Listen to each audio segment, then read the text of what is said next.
السلام عليكم يا جماعة، أهلا بيكم من حلقة جديدة من قناة ملخص اليوم. لو عايز تعرف أهم أخبار الكورة اللي حصلت النهاردة فخليك معايا. يلا بينا نبدأ عشان عندنا أخبار سخنة.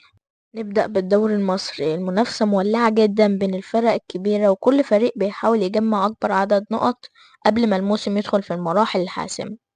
المدربين بقوا بيركزوا جدا على التنظيم الدفاعي لأن أي غلطة دلوقتي ممكن تضيع مباراة كاملة، وفي كذا لاعب شاب أخد فرصته الفترة دي وبدأ يثبت نفسه. نطلع بقى على أوروبا، الدوريات الكبيرة دخلت مرحلة الجد وكل ماتش بقى يعتبر نهائي. الفرق اللي بتنافس على اللقب مفيش قدامها غير هو الفوز بس، خصوصا مع تقارب النقاط. وفي تركيز كبير على الكبار اللي هم دايما بيظهروا في وقت الضغط، والجماهير مستنية منهم يحسموا المباريات المهمة. الخبر الثالث هو صفقات وانتقالات. رغم اننا مش في موسم انتقالات رسمي لكن الاشاعات شغالة على نار. أندية كتيرة بدأت تراقب لاعيبة مميزة عشان تجهز صفقاتها بدري.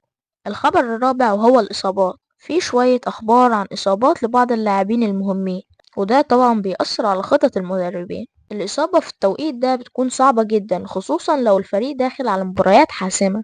وده كان ملخص اليوم الكروي بتاعنا. لو عجبك الفيديو ما تنساش تعمل لايك وتشترك في القناة وتفعل الجرس عشان يوصلك كل جديد من ملخص اليوم أول بأول. واكتبلي في الكومنتات ايه أكتر خبر شدك النهاردة، واشوفكم في حلقة جديدة وسلام.